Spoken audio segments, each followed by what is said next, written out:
Market update की इस video में आपका बहुत बहुत स्वागत है। आखिरी बार हम ये बात करके गए थे कि जो 38% का जो इम्पोर्टेंट लेवल है रिट्रेसमेंट वाला, वहाँ से हम एक बाउंस एक्सपेक्ट कर रहे थे और हमने देखा कि लगातार 3 सेशन तक यहाँ से हमें 3 ग्रीन कैंडल्स देखने को मिली हैं और हमने 2 यहाँ पे लाइंस भी खींच के रखी थी। एक 17,430 के अराउंड जो एक ऊपर की साइड लाइन खींच के रखी थी। आज इंडेक्स ने इसके ऊपर क्लोजिंग दे दी है, पर ये क्लोजिंग इतनी स्ट्रॉन्ग क्लोजिंग भी नहीं है जितना हम एक्सपेक्ट कर रहे थे। स्ट्रॉन्ग क्लोजिंग क्या होती है, ये देखिए, जैसे ये वाली एक ग्रीन कैंडल थी, इसको स्ट्रॉन्ग क्लोजिंग कहेंगे। ये वाली ग्रीन कैंडल है, इसको स्ट्रॉन्ग ग्रीन कैंडल कहा जाता है। पर यहाँ पे हम ये देख रहे हैं कि एक तो गैप के साथ में ओपनिंग हुई है और साथ में एक छोटी सी यहाँ पे एक कैंडल बनी है, जो कि इटसेल्फ ये दिखाता है कि जा तो ऊपर की तरफ ही रहा है, पर उसके अंदर वो स्ट्रेंथ नहीं है कि उसमें हम ये कह सके कि हाँ ये आगे की तरफ सस्टेन कर सकता है। तो यहाँ पे अभी के लिए हम यही कह सकते हैं कि कोई नया ट्रेंड शुरू नहीं हो रहा है, बल्कि एक बाउंस ही चल रहा है। तो अब हम पहले ये बात करके गए थे कि यहाँ पे ये एक एक्स वेव बनी थी इस जगह तक, और हम यहाँ से मान रहे थे कि नीचे ए बी सी की फॉर्म में आया है, तो ए बी सी की फॉर्म में ऊपर जाके फिर 5 स्टेप में ऐसे नीचे आ जाएगा। पर अब ये वाला एजम्पशन थोड़ा सा चेंज हो गया है। तो अब क्या चेंज हुआ है उसके बारे में एक बार देख लेते हैं। तो पहले जो हम इसको एक्स वेव मान रहे थे, अब उसकी जगह पर इसको दूसरे तरह से मार्क करना होगा। पहले तो ये तो कन्फर्म है कि ये ए बी सी वेव है, तो यहाँ पर मैं ये ए बी सी मार्क कर देता हूँ। उसके बाद देखेंगे यहाँ से ये जो बाउंस चल रहा था, इसको हमने यहाँ पे एक्स मार्क किया था, जबकि अब हम इसको एक्स मार्क नहीं करेंगे। उसकी जगह पे अब ये यहाँ से इस तरह से ये टोटल मिला के एक ए बी सी, यहाँ पे ए बी और सी की फॉर्म में ऊपर की तरफ जा सकता है। उसके बाद फिर यहाँ से ऐसे 5 स्टेप में नीचे की तरफ आ सकता है। तो कुल मिला के यहाँ से लेकर के यहाँ तक ये पूरी की पूरी एक बड़ी फ्लैट करेक्शन बन जाएगी। तो जो हम पहले जो चीज़ इस रेंज के अंदर एक्सपेक्ट कर रहे थे, अब ये थोड़ा सा बड़े टाइम फ्रेम पे शिफ्ट हो गया है। यानी अब हमें आवरली टाइम फ्रेम को पहले की तरह ट्रैक करने की ज़रूरत नहीं है। अब हम सीधे डेली टाइम फ्रेम के अंदर ही इस चीज़ को मॉनिटर करेंगे कि हम इस लेवल तक आ पाते हैं कि नहीं। एक्चुअली अब क्या होगा, जैसे हमने फ्लैट करेक्शन में सीखा था कि जैसे 3 स्टेप में नीचे आता है और 3 स्टेप में ऊपर जाता है और फिर 5 स्टेप में ऐसे नीचे आ जाता है, तो इसको फ्लैट करेक्शन कहते हैं। इसके अलग अलग टाइप होते हैं। जैसे बी का बाउंस जो है लगभग यदि इसके बराबर आ जाता है तो उसको रेगुलर फ्लैट कहते हैं। यदि ये थोड़ा सा ऊपर तक चला जाए उसके बाद वापस नीचे की तरफ आ जाए तो उसको इर्रेगुलर फ्लैट करेक्शन कहते हैं। तो इस तरह से अलग अलग टाइप के फ्लैट करेक्शंस होते हैं। तो अभी यदि हम ये माने कि अगर ये सिंपल फ्लैट भी है तो उसके अकॉर्डिंग भी इसको लगभग इस रेंज में आना चाहिए, ये वाली जो रेंज है। और यदि इससे थोड़ा पहले भी यदि आना चाहे तो जो मिनिमम रिक्वायरमेंट होती है, हमने पहले सीखा था कि 61% तक तो एटलीस्ट बाउंस आता ही है यदि फ्लैट करेक्शन होती है। तो 61% का अगर आप इस टोटल ट्रेंड का अगर आप रिट्रेसमेंट देखेंगे तो लगभग इस एरिए तक आता है। तो हम यहाँ पर जा सकते हैं, जो कि लगभग ये कह सकते हैं कि 17,650 के आसपास का जो लेवल है वहाँ तक का बाउंस हम एक्सपेक्ट कर सकते हैं। तो यहाँ तक अब हमें क्लियर हो गया है कि यहाँ पे ये टोटल जो है ये ए बाद में बन जाएगा और ये टोटल यहाँ पे यहाँ तक बी बनेगा और उसके बाद यहाँ से एक सी वेव नीचे की तरफ आएगा। तो ये टोटल मिला के एक फ्लैट करेक्शन यहाँ पे बन जाएगा। तो अब क्वेश्चन ये आता है कि अब इसको होने में कितना समय लग सकता है। तो यूजुअली जो बी वेव होती है वो ए वेव की लगभग दुगनी साइज़ की होती है टाइम वाइज। यानी यदि मैं ये देखूँ कि यहाँ पे 15 दिन का समय लगा है, तो यहाँ से ये बी वेव को फॉर्म होने में लगभग 30 दिन का समय लग सकता है। तो यहाँ से मैं एक्सपेक्ट कर रहा हूँ कि अक्टूबर से ये वाला शुरू हुआ था, तो ये नवंबर तक, इस वाली जगह तक, नवंबर की स्टार्टिंग तक ये बी वेव को फॉर्म कर सकता है, यानी अगले 15 दिन और उसके बाद जो सी वेव होती है वो बी की आधी होती है टाइम वाइज। तो यहाँ से फिर अगले 15 दिनों के अंदर हम तेज़ी से वापस आ सकते हैं। तो कुल मिला के 1 महीने का समय हमारे पास मैक्सिमम बाकी है ये फ्लैट करेक्शन पूरा करने के लिए। और नवंबर के मिड तक या फिर ये मान लीजिए कि मैक्सिमम नवंबर के एंड तक ये वाली करेक्शन कंप्लीट होकर फिर यहाँ से एक बहुत बड़ा वाला ट्रेंड जो हम कह रहे थे कि 21,000 से लेकर के 23,000 के बीच में जा सकता है, वो वाला यहाँ से शुरू होने की बहुत ज़्यादा संभावनाएं हैं। तो तब तक हमें सिर्फ वेट एंड वॉच की स्थिति रखनी है और यदि स्टॉक के अंदर कोई अपॉर्चुनिटी आएगी तो हम बात कर लेंगे। फिलहाल अगर अपॉर्चुनिटी दिख भी रही है तो इतना एग्रेसिवली प्ले करने की कोई ज़रूरत नहीं है, क्योंकि हमें मालूम है कि ये भले थोड़ा सा बाउंस में ऊपर जाए फिर वापस लौट के आ ही जाएगा। तो इससे बेटर ये है कि हम थोड़ा सा कैश को फ्री करके ही रखें और उसके अकॉर्डिंग ही अपॉर्चुनिटी का वेट करें। ये मैंने छोटे टाइम फ्रेम पे और दिखा दिया निफ्टी को। जो आवरली टाइम फ्रेम है उसके अंदर भी हम ये देख रहे हैं कि आज ये गैप अप ओपनिंग के बाद में 6-7 घंटे जो भी हमारा सेशन था वहाँ पे सारी कैंडलें छोटी छोटी यहीं पर ही बनी हैं और एक छोटे दायरे में काम हुआ और ये फिर भी ट्रेंड लाइन के लगभग ऊपर ही काम करता रहा, जो हम पहले इस ट्रेंड लाइन की बात करके गए थे। तो यहाँ से कुछ दिनों में हम ये देख सकते हैं कि यहाँ पर ये जो देखिए जो 61% की जो मैं बात कर रहा था वो ये वाला लेवल आ रहा है और ये बाउंस में लगभग यहाँ तक भी आ सकता है, जो कि 17,800 का लेवल है।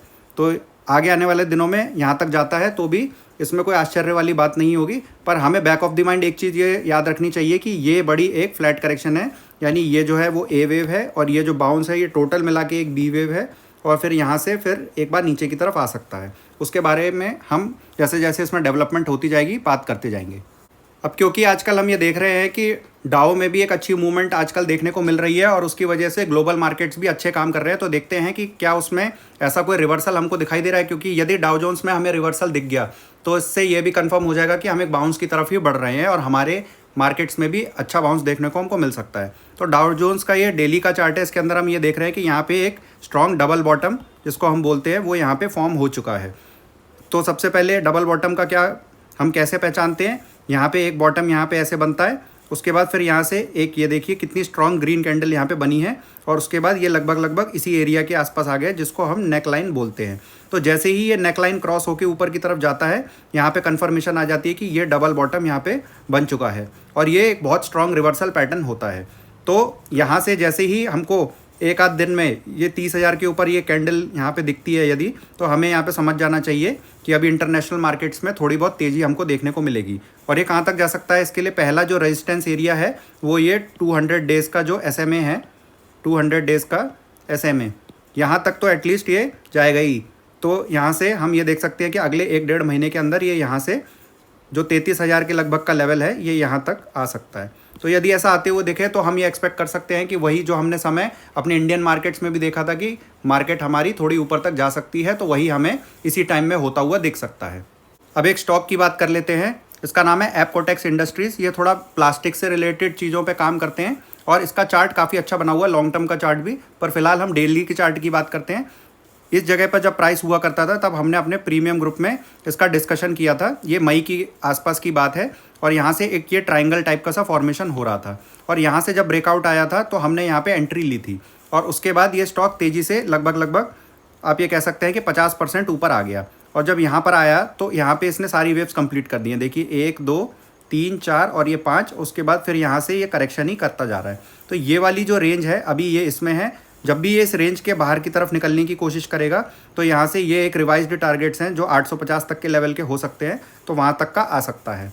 पर इसमें अभी हमें क्या करना चाहिए, ना तो अभी एवरेज करनी चाहिए और ना ही इसमें कोई न्यू एंट्री प्लान करनी चाहिए, क्योंकि अभी हमारे पास कंफर्मेशन नहीं है कि ये रेंज कब तक बनी रहेगी। तो हो सकता है कि ये रेंज के अपर साइड में जाए, फिर नीचे की तरफ आ जाए, फिर ऊपर आए, फिर नीचे की तरफ आ जाए। तो कुल मिला के ये है कि हमें इसमें वेट करना होगा। और जब ये वाला जो है आपका प्राइस लेवल ये लगभग 680 के आसपास का है, इसको यदि क्रॉस करने लगता है तो यहाँ पे अगर एंट्री करते हैं तो यहाँ से हमारा रिस्क रिवार्ड भी काफ़ी अच्छा होता है, क्योंकि सपोर्ट लेवल यही वाला एरिया है, ये जो बॉक्स है यही हमारा सपोर्ट एरिया है। और इसके ऊपर यदि हम कोई भी ट्रेड इनिशिएट करते हैं तो यहाँ से हमारा रिस्क काफ़ी छोटा हो जाता है और रिवार्ड काफ़ी यहाँ से बड़ा हो जाता है। तो इस हिसाब से इसके अंदर प्लान किया जा सकता है। एक और स्टॉक का डिस्कशन कर लेते हैं, बोरोसिल रिन्यूएबल के नाम से है। ये सोलर सिस्टम से रिलेटेड जो उसके ऊपर ग्लास का जो स्ट्रक्चर होता है जो बनाने वाला, जो सोलर पैनल के ऊपर लगता है, उससे रिलेटेड ये प्रोडक्ट्स की मैन्युफैक्चरिंग करते हैं और मेनली ग्रीन एनर्जी से रिलेटेड ही इनका काम है। तो इनका जो कंपनी का प्रोफाइल है वो काफ़ी अच्छा है। पहले भी ये बहुत बड़ा मल्टी बैगर रह चुका है, देखिए पहले 300 के लेवल पे हुआ करता था और 2-3 महीनों के अंदर ही ये 700-800 के लेवल तक आ गया था। तो यहाँ पे हमें बहुत तेज़ी देखने को मिली थी। उसके बाद से हम ये देख रहे हैं कि जब से 2022 शुरू हुआ है, जैसे मार्केट परफॉर्म कर नहीं रही है वैसे ये स्टॉक भी ये देखिए कितने बड़े रेंज में बस यहाँ पे घूम ही रहा है। तो अब आगे क्या पॉसिबिलिटी है इसके बारे में जान लेते हैं। हमें एक चीज़ ये साफ दिख रही है कि भले ही इतने दिनों से रेंज में रहा हो, पर उसका जो लोअर जो साइड है वो ये है।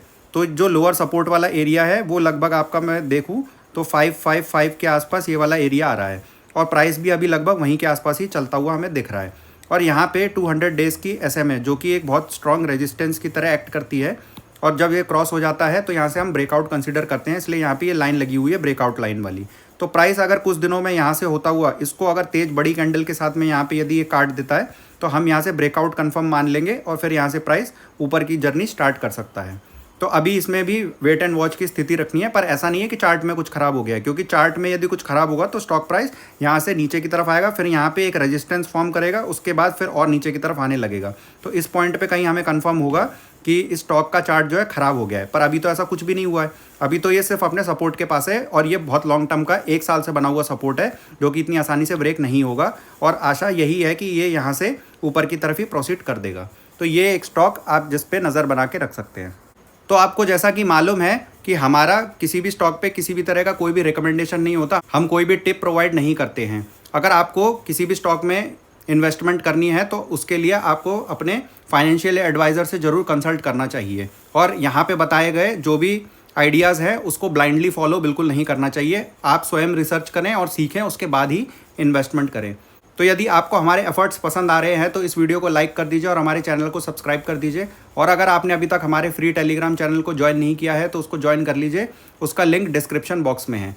यदि आपके कोई क्वेश्चंस है तो आप भी इस कमेंट बॉक्स में हमको क्वेश्चन लिख के पूछ सकते हैं, हम उसका रिप्लाई दे देंगे। और बाकी जो हमारे प्रीमियम मेंबर्स हैं उनको लाइव ये वाली सुविधा प्रोवाइड की जाती है और उसके अंदर हम उनके स्टडी से रिलेटेड सारे डाउट्स क्लियर करते हैं और इलीट वेव की काउंटिंग्स भी उसमें रेगुलरली अपडेट करके देते रहते हैं।